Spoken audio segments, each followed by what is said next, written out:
This balloon was much smaller and cylindrical. So there's all sorts of shapes and sizes coming out of here, I tell you.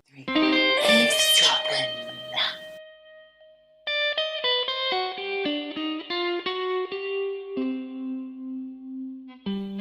Hello, Michelle. Hi.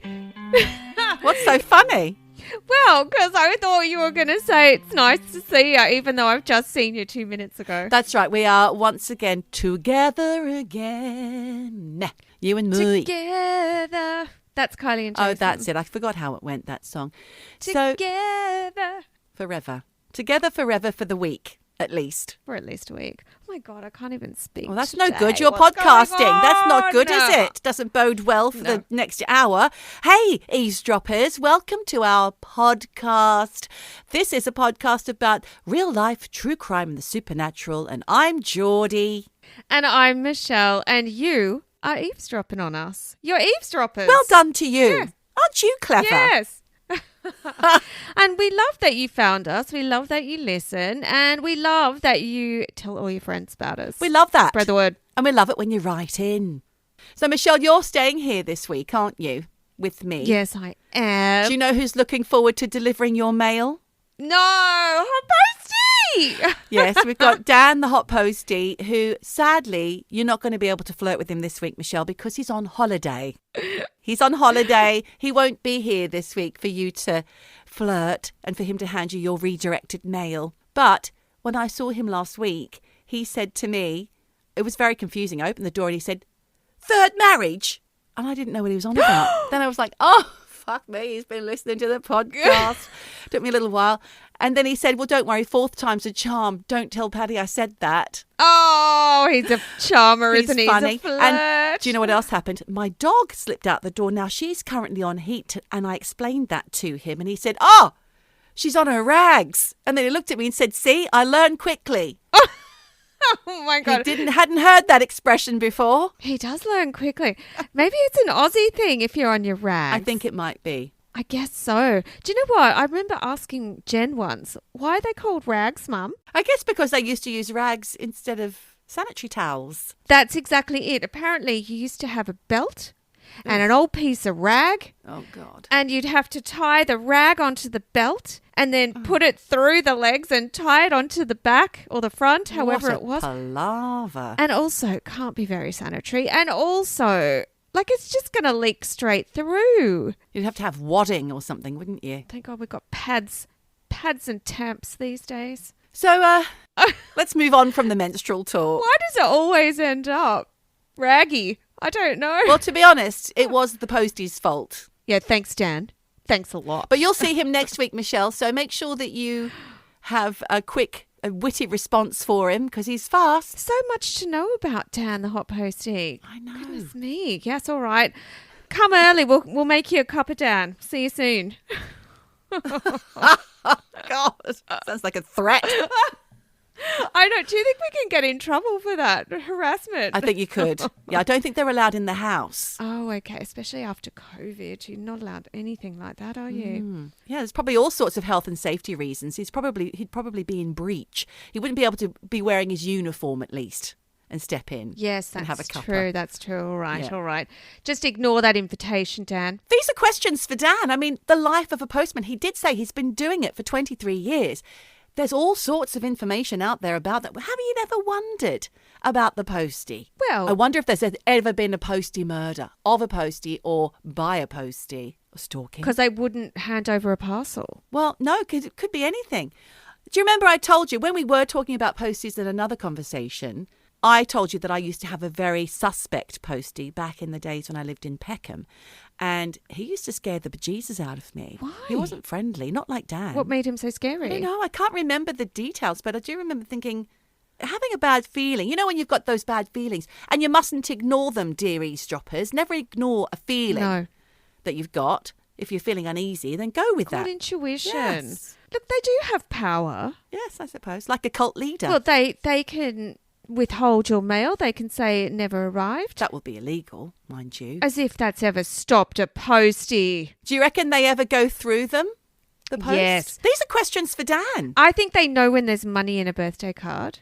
if they're being mean, the card just gets lost in the mail.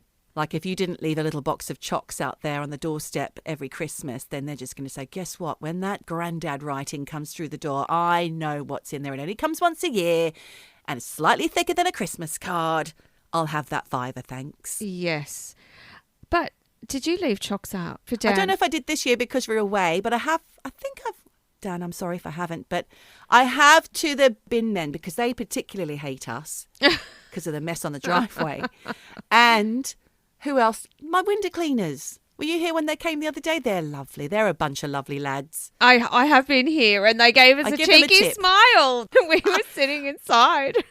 One tapped on the window in my son's bedroom the other day and he'd never seen them. The kids had never seen them. They're on half term. Yeah, they're like, who are those people? They're your window cleaners. How do you think your windows get clean? It's not magic. Well, it's not your mum, that's for sure. Tapping on almost teenage boys, darkened Well, I was with them. Oh, well, right. Okay. You don't want to disturb Could have been another creep fest. Oh, Could have been another cause for concern. I think we need to look into window cleaners and posties. I mean, we trust them. We have them in our lives. They're like family to us now. Yes. But what are some of the darker sides of window cleaners and postmen? We have to look into this, Michelle. There's a podcast in that. There is. And Dan, get thinking about all your stories. We want them. People want to know. Do they want to know? I don't know. I want to know. Well, that was awkward. That was awkward. I had a very nice message from Jane Beacon. A Beacon twin. The Beacon twins, really, they own this podcast this year. It is the year of the Beacon twins. In fact, Lucy Beacon even put on her social media, Eavesdroppin, it's the year of the Beacon twins. And Jane Beacon sent me a very nice message. I won't read it all out because it's just so lovely. But she did say, I'll highlight the keywords. Brilliant. Okay. Funny. Intriguing. Well-paced. Well paid? Paced. Oh, paced. Wish we were well paid. Oh, I know. Come on, Patreon kids. You got to get on that. But friends with benefits, we love you. But yes, she said she's not just saying all of those because we gave the Beacon twins a shout out. And she just thought we're very clever. Seriously impressed.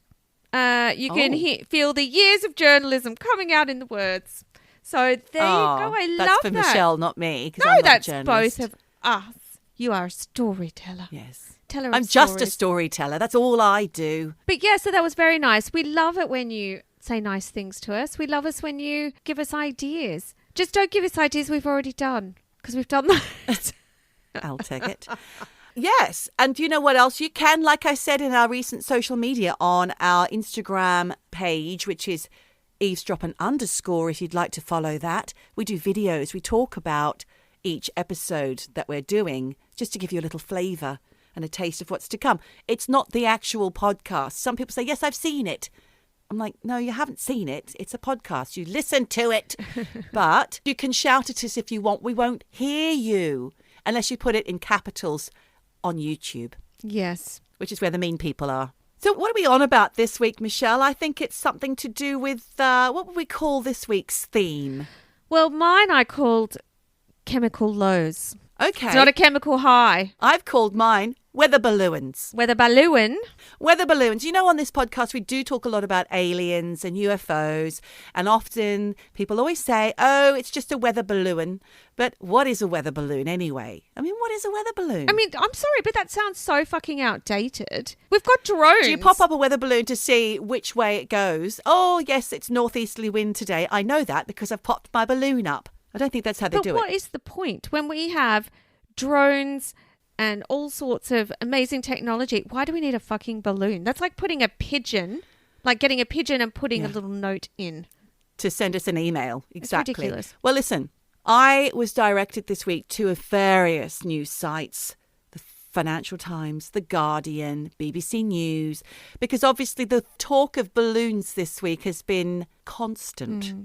And I'd like to know, what do you think these so-called spy balloons are that they're shooting down over North America? From China. They say. There's a question mark over that? I think there's a question mark over the whole lot. Interesting. US military have shot down 4 in a month. This month, which is February 2023, not 4, Michelle. They've been seen floating at 20,000 feet, which is 6,100 meters. So that means that they are the same height as commercial aircraft, and they're interfering with them. The military are saying, the US military are saying that they are posing a serious threat to domestic flights. Domestic flights, exactly. So you could fall into, you could bump into one and go off course or something. You may have heard that a US military spokesman says they speculate that China have sent more than 10 spy balloons into airspace, but China are hotly denying this.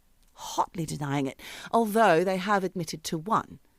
But the more intriguing thing that the spokesman said was that he could not rule out that the objects were extraterrestrial. Couldn't rule it out. That's what I find crazy right now, because they were so quick to point the finger at China. Now they're saying aliens, or are they? Well, they're saying unidentified. They're not saying what the it. hell No is going saying. on, Geordie? What the hell is going on? I'll tell you. The latest one was shot down over Lake Huron, which is on the Canadian border, and it was described by defence officials as an unmanned octagonal structure with strings attached to it. Doesn't really sound like what I imagined a spacecraft to sound like. like. Kite, to be honest. Yeah. Honestly, someone just lost their kite. And but this whole thing began on February the 4th when the US noticed an object hovering for days off the coast of South Carolina. It had been there, I think, almost a week. And then finally they did something about it. Now, is this the one that was the size of the Statue of Liberty? I haven't heard anyone describe it as that big. But yes, this is the first one, the biggest one, and the only one that's been agreed, I think, that it is from China. To be from China. Yes, the only one that they've kind of got all the remnants of. They say it originated in China and it had been used to monitor sensitive sites. But of course, China, after silence, eventually denied that the object was used for spying and said it was a weather monitoring device and it had blown astray. It's their weather balloon. I mean, what's your initial thoughts about that? I just thought, watch this space. To be honest, I didn't give it much thought at all. It's only since people have been chatting to me about it that I decided to look into it. And, well, you'll see. I'll tell you all that I know. Because when I first read about this story, I immediately thought, bullshit, because anything from China doesn't just, blow away. It doesn't just accidentally go off course. And, of course, all of their tech is full of fucking spyware. I mean, we have talked before on this podcast about how the Australian government had asked Huawei to put in the Defence Force technology and tracking and spying technology. And, of course, they were spying on Australia. So, China has, unfortunately, I'm not trying to, China bash here, but they have got a history of being a little shady when it comes to this stuff. Well, let's just look at both sides of that story, Michelle, because they're not the only ones who are spying, and I'll get to that later. Now, tensions, because of this China chat, tensions between Washington and Beijing has ramped up over these objects, their origin, and what they're being used for. It's all the talk about the balloons.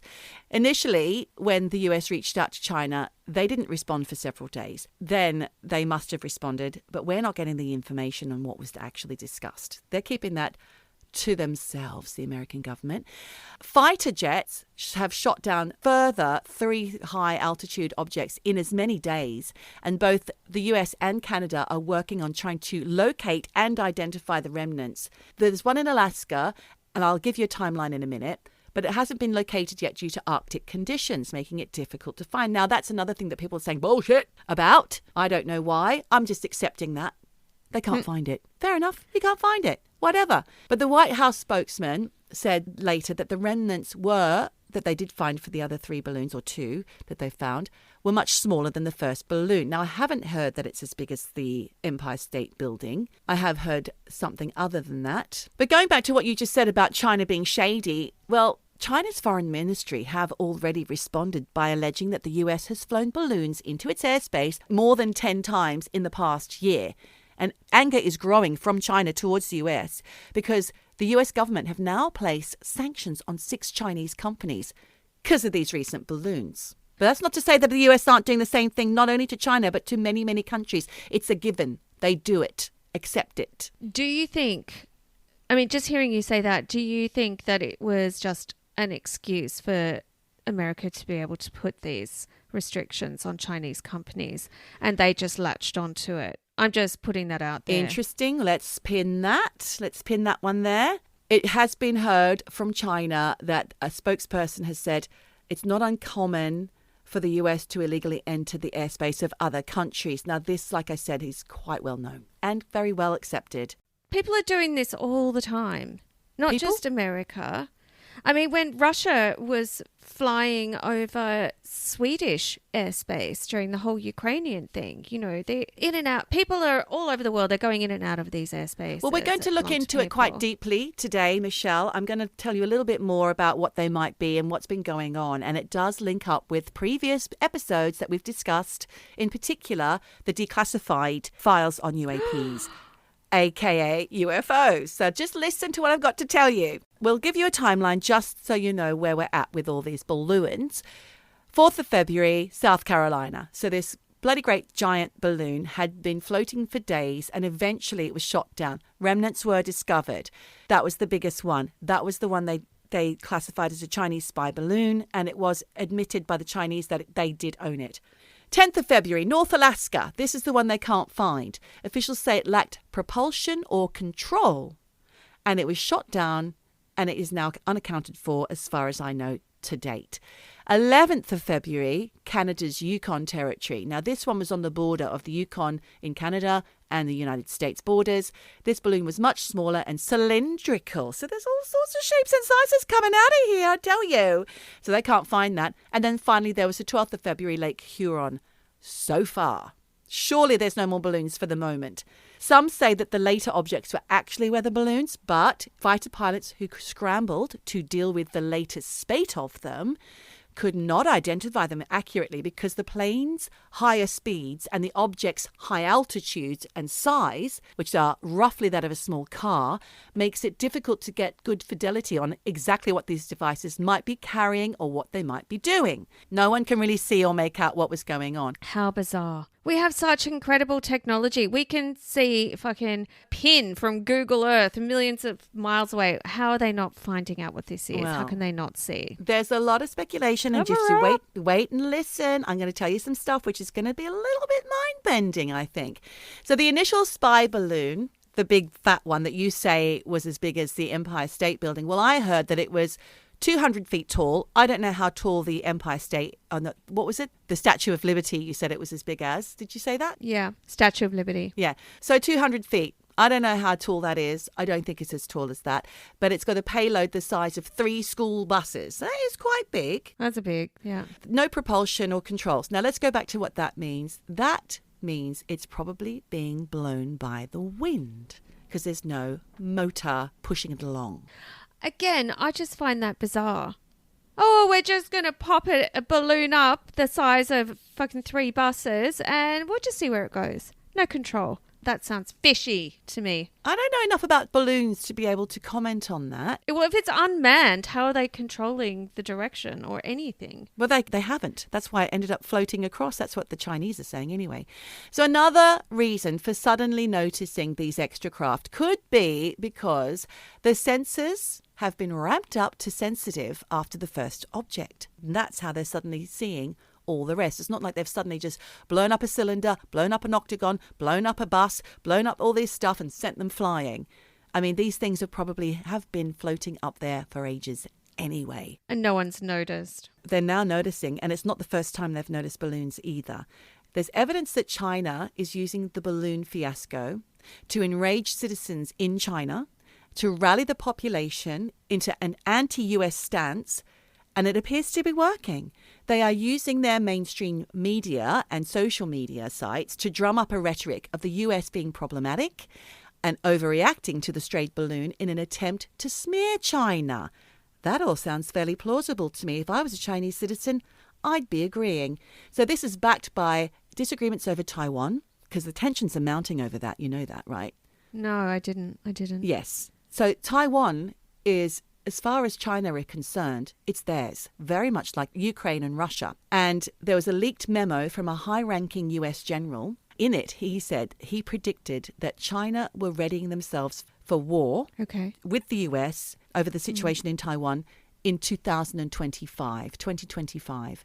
So his attempt was to rally troops and to raise awareness amongst citizens.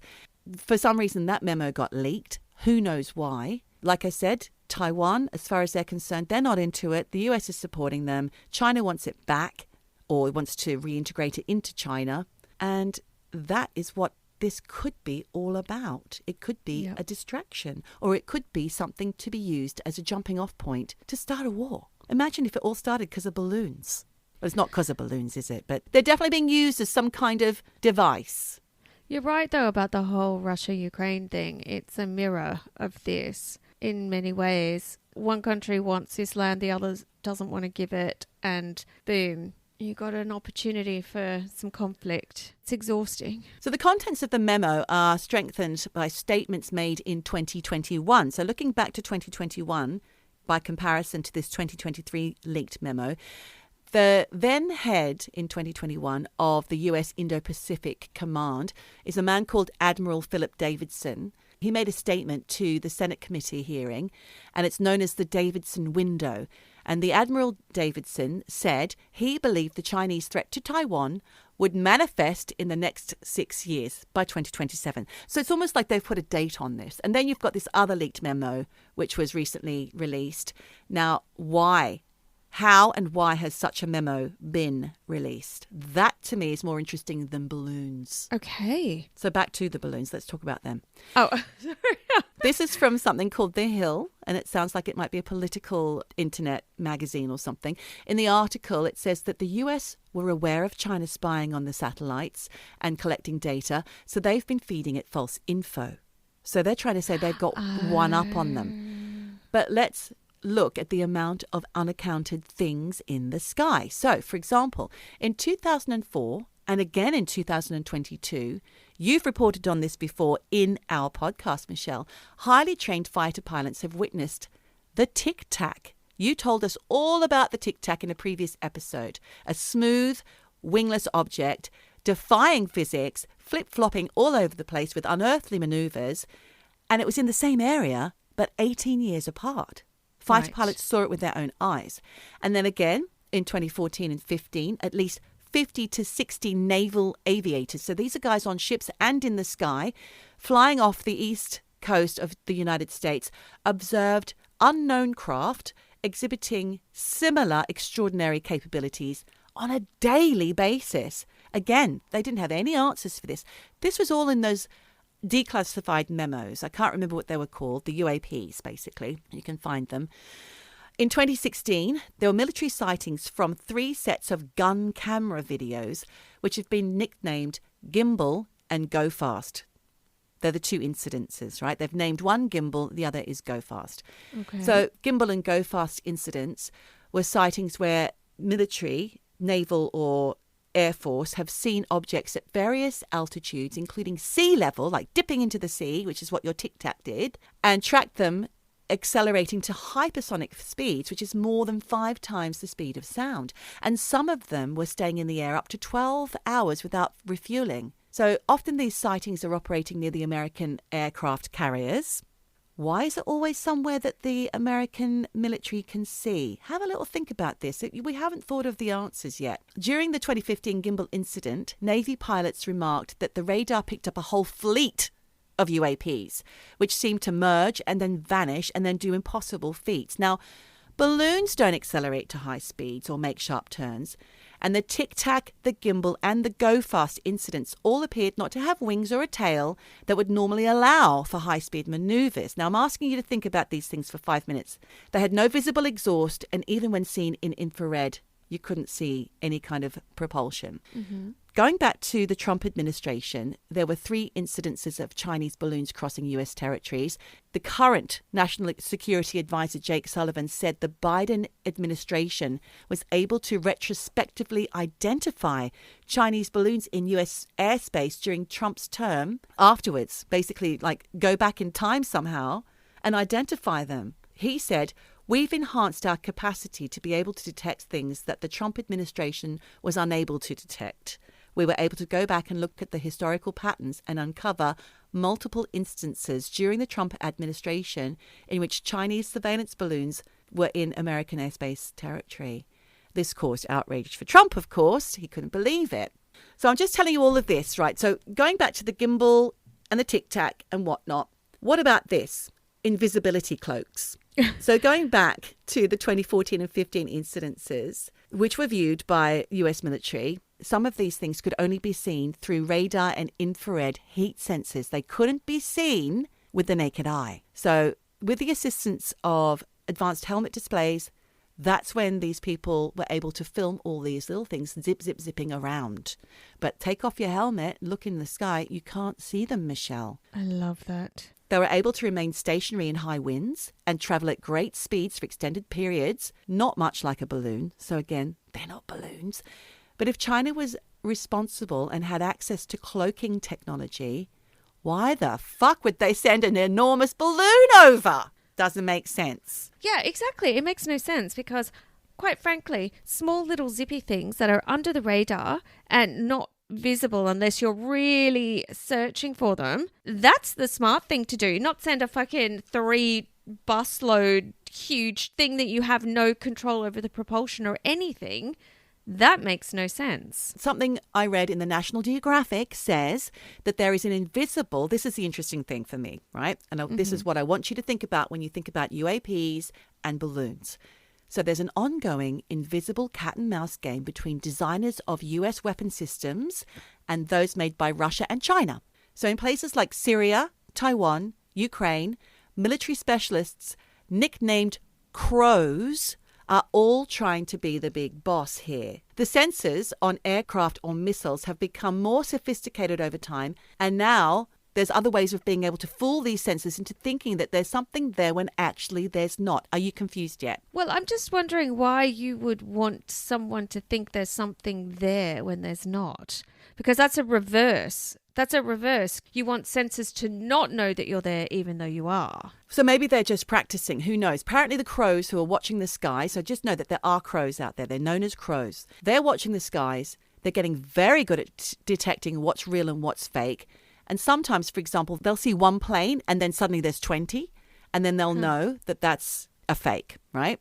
Yeah. But is it possible that the gimbal encounters were the result of spoofing or fooling by the other side? And if so, it would be very advanced technology for 2015. So in order to get this podcast episode together, I also watched Russell Brand, who I've been avoiding of recent times because I'm not really enjoying it so much. But I'd love to hear what he said on his Stay Free video on YouTube.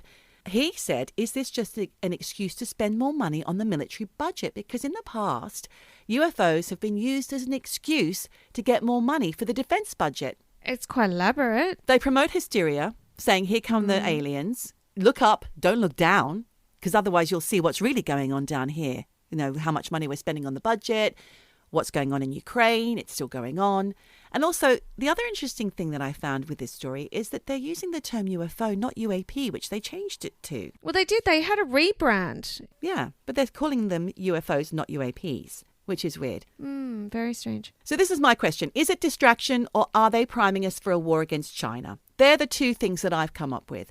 A listener, Moira, sent me a lovely little video after a congressional meeting with Louisiana Republican John Kennedy, who was informing reporters on Capitol Hill of the contents of the briefing they just had about the balloons, okay?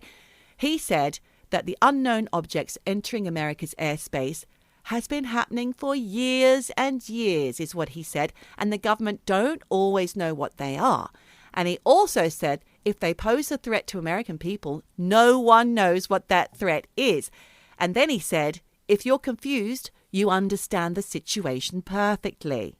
That to me sounds like the most sensible thing out of any of that stuff. Because realistically, of course other countries are sending little spy things into US airspace.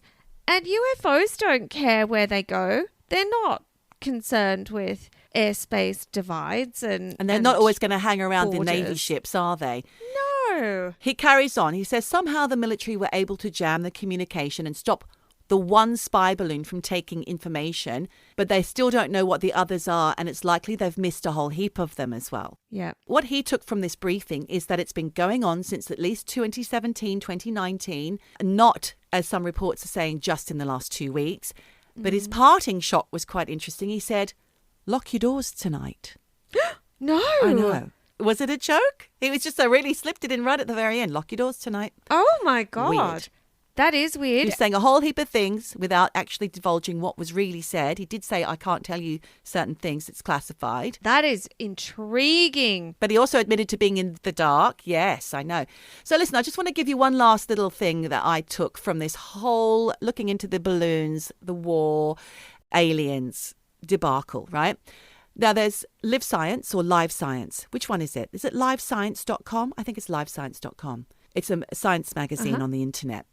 So scientists released a model in December 2020 to look into the possibility of life on other planets and solar systems, galaxies, etc., by taking into account things like the prevalence of sun-like stars, which can host Earth-like planets. They also took into account the frequency of deadly radiation blasting supernovas. And they also took into consideration the time necessary for intelligent life to evolve if conditions are right. We've talked about this before, Michelle. What would they look like? How would they form? What would they be like? You know, they also took into account the possible tendency of tool-bearing beings like us to destroy themselves. And the analysis revealed that the highest probability of life emerging in the Milky Way probably happened around 5.5 billion years ago, which predates our planet even forming. And this suggests that humanity is rather late to the party in this galaxy, and that our potential alien neighbours have long since vanished into space dust.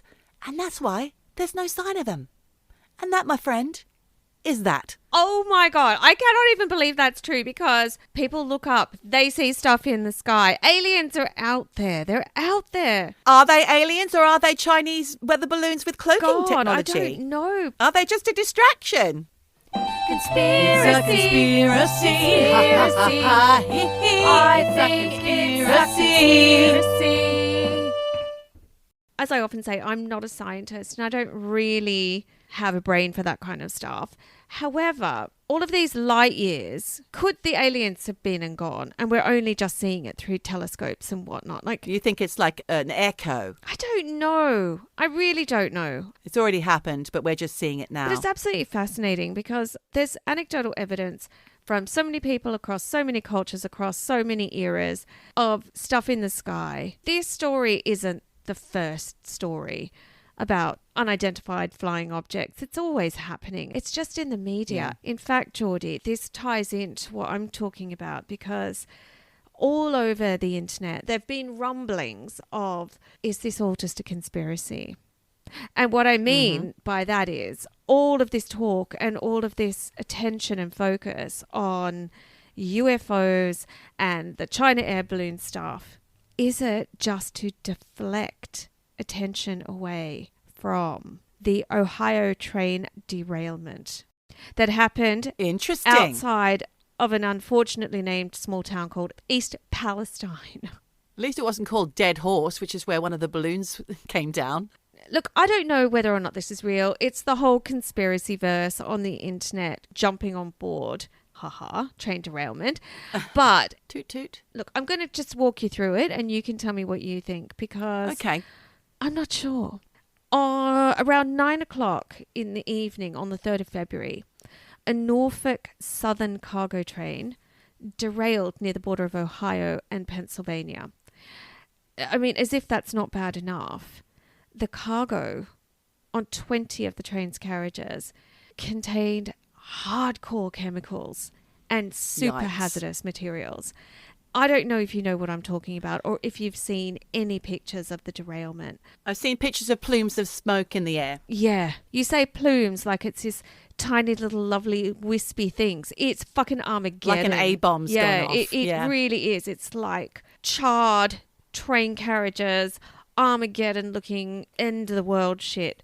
That really shocks me, Michelle, because those trains go through stations and you know that that's them because they go really fast, they're really long, They look like they've got no passengers on them.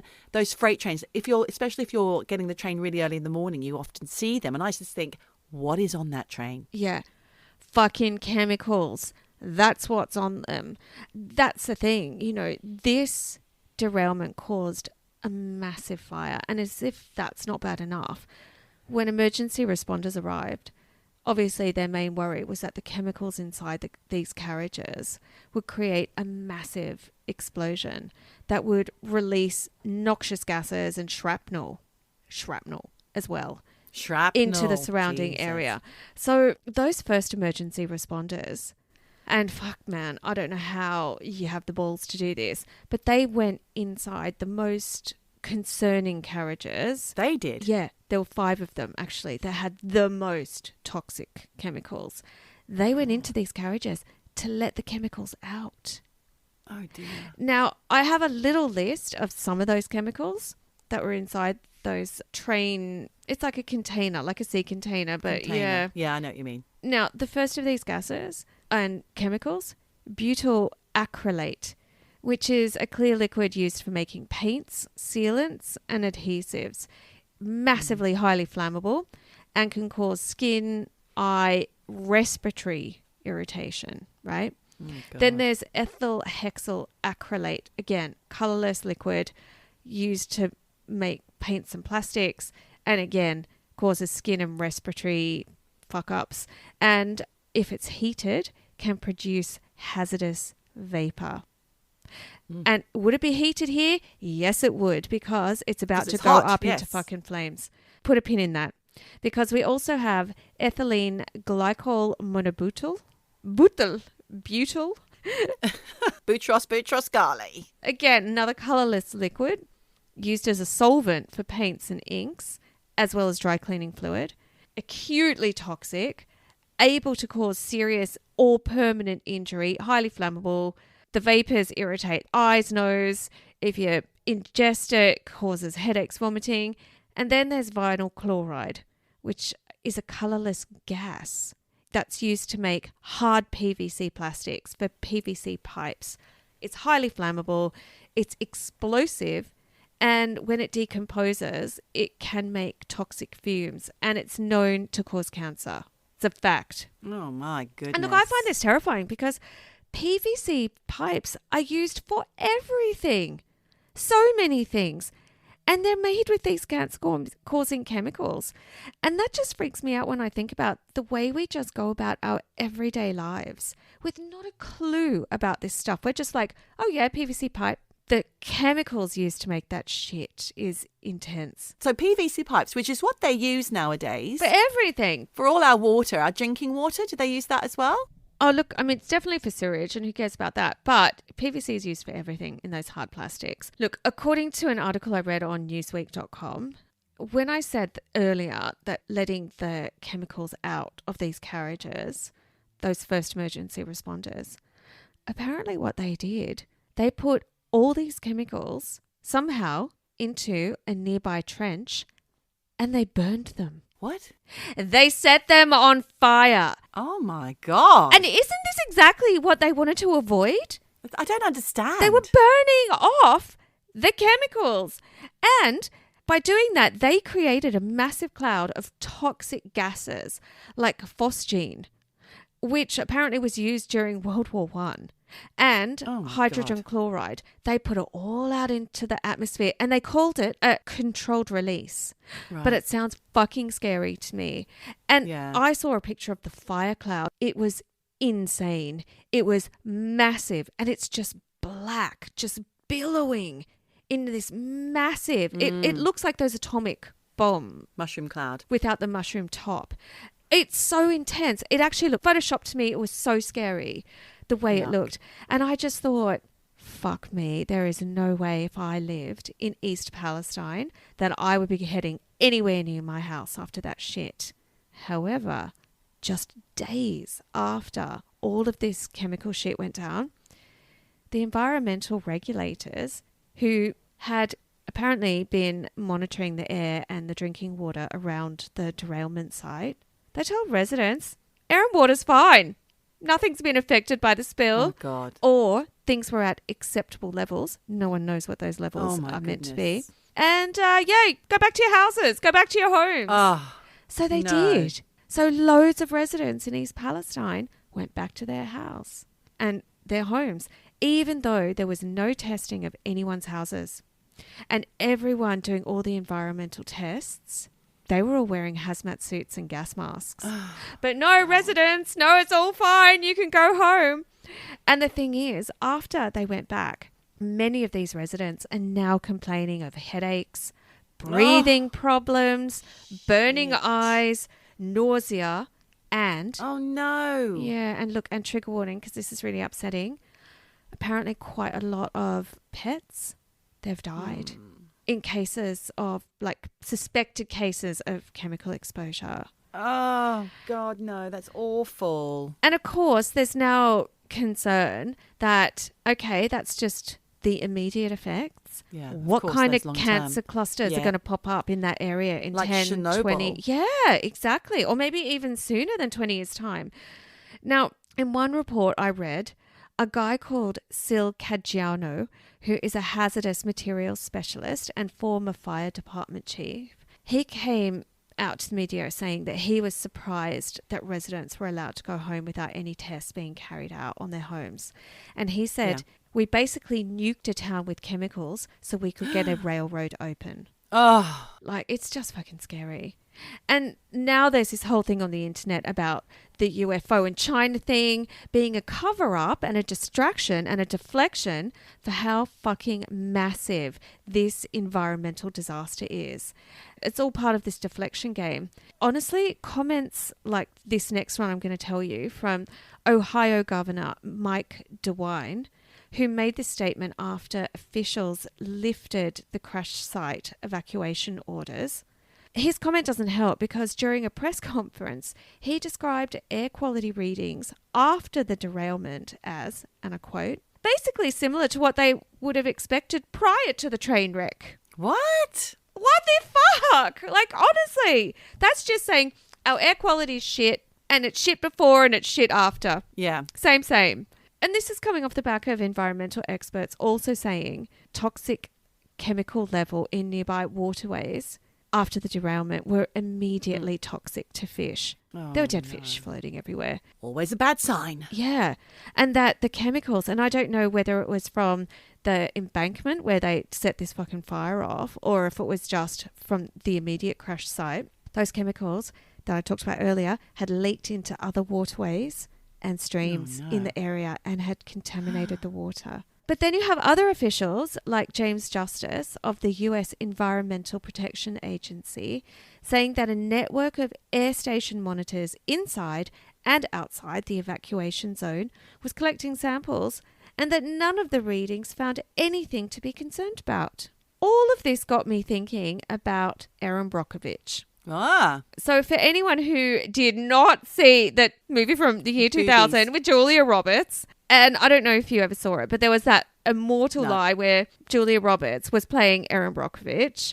She's wearing this low-cut top to try and use her assets to, like, get information because she's a whistleblower. But anyway, I'll tell you a little bit about that. She basically says, they're boobs, Ed. And that was, like, the whole thing. She has her tits out. You know, she's this sassy, saucy girl. Erin Brockovich is a real-life woman. And the story of the film was based on what actually happened. And essentially, she's an American woman who in the early 90s was a down-and-out single mum who managed to get herself a job in a law firm. And I think she was just basically making the coffees and helping out filing. But she ended up being smart. And through looking at these files that she was filing to, like, help the actual lawyers, she kind of uncovered one of the biggest groundwater contamination sites in the USA. Oh. She was one of them. She wasn't one of these lawyers in a suit. She was the tea girl. She was a person who was going to end up being affected by this. Yeah, they were her people. And she would go out and talk to them like they were humans. And they were sick and they had cancer. And they were all being told by this chemical plant The water's fine. There's nothing wrong with the soil. There's nothing wrong with the water. Just keep living your lives. You know, Lies, damn lies. they put schools on contaminated chemical sites. Kids were playing in dirt and mud that was filled with chemicals. It's terrifying. But the thing is, you know, they were drinking these chemicals every day, and so many of them died. And she, Erin Brockovich, was instrumental in blowing wide open the whole cover-up of what was really going on and getting people compensation. Erin Brockovich, the real Erin Brockovich, who is now an environmental lawyer and a consultant, she went to the media last week to say to the people of East Palestine, get out if you don't feel safe. Don't trust what they say. I mean, she just came right out and said it. And she said, you cannot trust the government on this one, and that no one really knows the full extent of the damage right now to the environment or to the health of the people or animals and wildlife. Yep. And this is a quote from her. After 30 years of what I've been through and what this community is going through now, come on. It's vinyl chloride. It's in the air. The fish are dying. And she was urging people to record what's going on and to trust their gut about whether or not it was safe to go back. And she said, if you feel unsafe, then please get out of harm's way. If you feel unsafe, stay sheltered some other place. And if you're questioning if it's all clear and you think it isn't, listen to that inner voice. Document what's happening to your own health. Video the fish that are dying and whatever else you notice as you move about your community. She thinks it will be critical, not just for their health, but for any kind of lawsuit, I imagine. So she is not buying that everything's fine after all that chemical toxicity in the air. And she thinks that the chemicals have leaked into the water.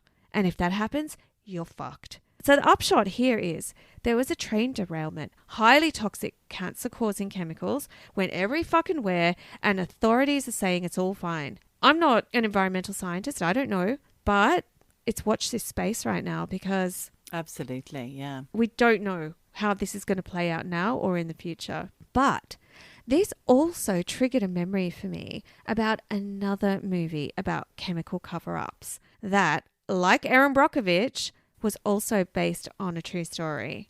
It's from the Starring 80s. Cher. You know it. I knew you would know it. You know what I'm going to say. And Meryl Streep. Yes. And it's not The Witches of Eastwick. No. It's called Silkwood. Yes. Great film. Yeah. For anyone who's never heard of this film, it's a 1983 biopic, like you said, starring Meryl Streep, Cher, and Kurt Russell. Oh, I forgot about him. Yeah, he was in it. He was the boyfriend of Meryl Streep. Yeah. And Meryl plays Karen Silkwood, the main protagonist. Yeah. It was actually written by Nora Ephron. The rom-com writer. Yeah, she wrote When Harry Met Sally, Sleepless in Seattle. And it was directed by Mike Nichols, who did The Graduate, Catch-22, loads of high-profile films. So it was a small movie, you know, but it made a really big impact. And it was nominated at the time for every award going. I don't think it won that many, but it was nominated for everything. And it was one of the first films to blow the whistle on these big chemical companies covering up how destructive their products are to humans and the environment. And the real life story of Karen Silkwood is not so far from the film. Wow. So basically, in August 1972, Karen Silkwood was 27 and she got a job as a metallography lab technician young. with a company called Kerr McGee. Yeah, I know. And she was working at the Chimaran fuel fabrication site near Crescent, Oklahoma. And her job was she was making plutonium fuel rods for white goods, including things for Westinghouse. Plutonium? In your fridge? 1972 this was. Gee whiz. No one knew about plutonium, Geordie. They all thought it was just Bloody this hell. wonderful new thing that was going to make their fridge work. An atomic device in your kitchen. Also a reason why you shouldn't have fucking old white goods if Yeah. they're still going. You know, get rid of that shit. But anyway, so her job was to make the fuel rods for these things. Plus, she was also inspecting radioactive plutonium pellets to make sure they were like the correct size, they didn't have any chips or cracks in them, which meant they were then suitable to be made into these 8-foot long stainless steel plutonium fuel rods. And these rods were then wiped down with alcohol and given a final check in an x-ray room to make sure they were good to go. And Karen had to work directly with the plutonium pellets and just randomly go through them, just making sure that the plutonium was evenly distributed throughout the pellet. So she was really fucking hands-on. And by all accounts, from what I've read, health and safety at that time was fucking near zero. Please tell me she was wearing gloves at least. Yes, she was. And they did have some protocols in place, but apparently Kerr McGee were not top-notch in training their workers on how to handle plutonium. And according to reports I read, the company also routinely failed to inform workers about the health hazards of working with plutonium. So basically, they just thought, yeah, the company has told me everything's fine. I'm just handling these things. I mean, they're handling fucking plutonium with a thin layer of plastic between them and their actual skin. Oh, my God. The workers went on strike, not because of the health hazards, but because they wanted better conditions and better pay. Karen went on strike as well. The thing is, they didn't get anywhere. The strike led to nothing. But it did make Karen more outspoken. And unfortunately, the strike, I think, probably just kind of exacerbated things because after they all went back to work, production increased and the conditions got even worse. There were 7-day work weeks, 12-hour shifts, exhausted workers. To keep up with demand, the company were hiring more untrained workers. And of course, this led to slip-ups. And people got exposed to super, super dangerous levels of radiation. And Karen, she was not having it. So she started stirring the pot to improve these conditions. And it did not go down well with anyone, including management. So on July 31st, 1974... So 2 years later... So, yeah, give or take 2 years later, Karen had done a shift where she was pulverizing plutonium pellets. Oh, God.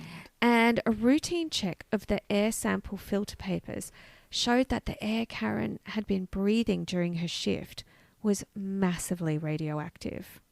Now, the thing is, the filters used before Karen's shift and after her shift were clean. Mm-hmm. It was only the ones used during her shift that were contaminated. Really fucking dodgy. She was put in the firing line. Yeah. And when Karen would do weekly nose, mouth, urine and fecal samples, all the results came up positive for radiation. Oh, God. But she was repeatedly told that her contamination levels were insignificant. She was told that those insignificant levels were a standard that was given by the Atomic Energy Commission. So she thought, oh, I'm fine. It's all good. Even though time and time again, things were coming up as she was being contaminated. Then somehow Karen got elected as a worker representative for health and safety. And she was going to the Oil, Chemical and Atomic Workers Union to talk about health and safety at Kerr McGee. And this spurred her on more. She became a woman with a mission. And over the next few months, at the request of the union, she was asked to take note of how the conditions were at Kerr McGee and to document everything in regards to unsafe working conditions and to be super specific about it all. So she started doing that. She was documenting contamination incidents. She was interviewing workers. She was tracking any spills. And she started finding shit. She started finding shit like falsification of records, poor training, health regulation violations, and even some accounts of plutonium that was just missing. Oh, my goodness. And it was fucking shocking what was going on, and she was documenting it all. Finally, she got airtime with the union heads on September 26 in 1974, where she met with a guy from the union called Anthony Mazzocchi. And he was the Oil, Chemical and Atomic Workers Union Citizenship Legislative Director. And he told them, and they did not know this before, Anthony was the one that told Karen and her other colleagues at this union meeting that there was a direct link between plutonium and cancer. And Karen was fucking devastated. She was furious and frightened when she heard this because she was getting contaminated and told over and over again, oh, it's fine, it's fine. Oh, dear. But that was the thing. She was absolutely furious because she was like, no one at Kerr McGee is telling the workers this. The thing is that Anthony Mazzocchi, he was not surprised that Kerr McGee wasn't giving the workers the real picture of how lethal plutonium could be.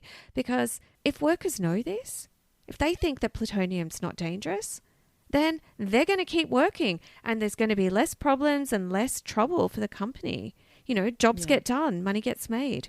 Karen then told the union about how she'd discovered that Kerr McGee was falsifying their quality assurance records and that leaking fuel rods, leaky fucking plutonium fuel rods were being sent out to be used in white goods and all the stuff for the public. Oh. It's fucking scary. And Karen was the only one talking about it.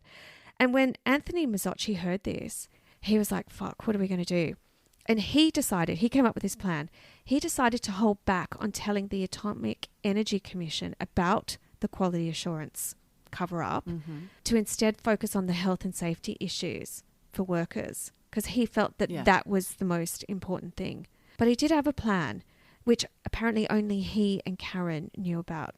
They were going to go to the New York Times with the story on the dodgy quality control with the hope that the shitty publicity garnered from it would put Kerr McGee in the spotlight and back them into a corner where they had to kind of step up. So Karen went back to work at the nuclear plant in October 1974. She started collecting even more evidence, hard evidence of all the dodgy quality control manipulation. Thing is, when she started looking into the x-rays of the rod welds, she discovered that someone was basically airbrushing the pictures to hide all the faults and cracks and the defects. No. So they were going out. And it's awful. She found that workers were being given defective masks and respirators. Oh, no. Their gloves had holes in them. It's fucked up. And that the on-site doctor at the plant was telling workers, oh, you're all fine. Yeah, the chemicals don't have any effect on your genes. Nothing to worry about. Unbelievable. These are people with families. Yep. So obviously Karen was fucking on a mission, furious. She got a reputation as a troublemaker because she started complaining to management about things. Yeah. She was rocking the boat.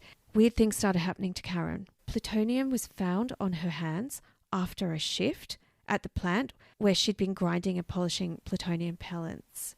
No holes are apparently found in her gloves, but the plutonium wasn't in the air either, which ruled out a leak. Had somebody put plutonium inside her gloves? Her gloves, yes, I think so. The next day, even though Karen hadn't worked with any plutonium pellets, plutonium was again found on her hands, found on her neck, on her face, on her forearm, and also they went and checked her apartment. Her apartment was full of fucking plutonium, but her car and locker were not. That's bizarre. Because the thing is, the company tried to say that she was contaminating herself to try and put the company in the shit. Who would do that? She got tested. They found shitloads of plutonium in her lungs. But they kept saying it's all at acceptable levels. Don't worry about it. Thing is, no one knew how exposed Karen was to this plutonium contamination. The thing is, she wasn't really involved in any incident. And this all started coming to a head after she was stirring up trouble. One day, she did a shift. She then went to this union meeting where she told one other person that she was going to meet the New York Times reporter after the meeting, where she was going to hand over all the shit that she'd collected, all these documents. Except Karen never made it to the New York Times reporter meeting. Her car was found down an embankment, having plunged off the highway. Now, state police said the crash was an accident, saying she probably fell asleep at the wheel. But these things don't add up because, first of all, there was a fresh dent on Karen's rear bumper bar, which makes it possible that Karen was forced off the road. Yep. Yeah. The other thing that was super suspicious, all those documents that Karen was going to hand over to the New York Times reporter, not one single piece of those documents was found. Everything was gone. They'd vanished. Her family were devastated. And they were like, this is Sure. fucking foul play. So they requested an autopsy on her body. And she was riddled with plutonium at the highest concentrations. They also found it in her gastrointestinal tract, meaning So she'd been eating it. she'd been eating food laced with plutonium. Oh, my God. There has never been any hard evidence, but what this film Silkwood is saying is she was poisoned and run off the road to shut her up. Yeah. So her family sued Kerr McGee and eventually won a settlement. And the tragic thing is that a year later, Kerr McGee basically stopped its production of plutonium rods because Westinghouse were like, these are shit. These don't work well. We're moving into different technology. So it was all for fucking nothing. But Yeah. that film really shone a light on how money and greed fuels these things. Overrides health and safety and safety at She was a work. fucking hero. Is that what we're going to see with this latest train derailment? Put a pin in that. Watch this space, guys. That's us being controversial and current, Michelle. Except for Silkwood, that was in the 70s. But it does definitely reflects what's going on today, that's for sure. Yeah. Thank you for your amazing story on UFOs. I'm going to be keeping abreast of that in the news. Or not UFOs. Or they're just weather balloons. They could just be Quite weather literally. balloons. Who knows? And I'll keep you updated on this train derailment. But Geordie, Wonderful. You know what it is? you know what time it is. What time is it, Michelle? It's time to say, wherever you are, Whatever you do, just keep eavesdropping. Eavesdropping. Eavesdropping. Dropping. Eavesdropping. Dropping. Eavesdropping. Eavesdropping. Dropping, dropping.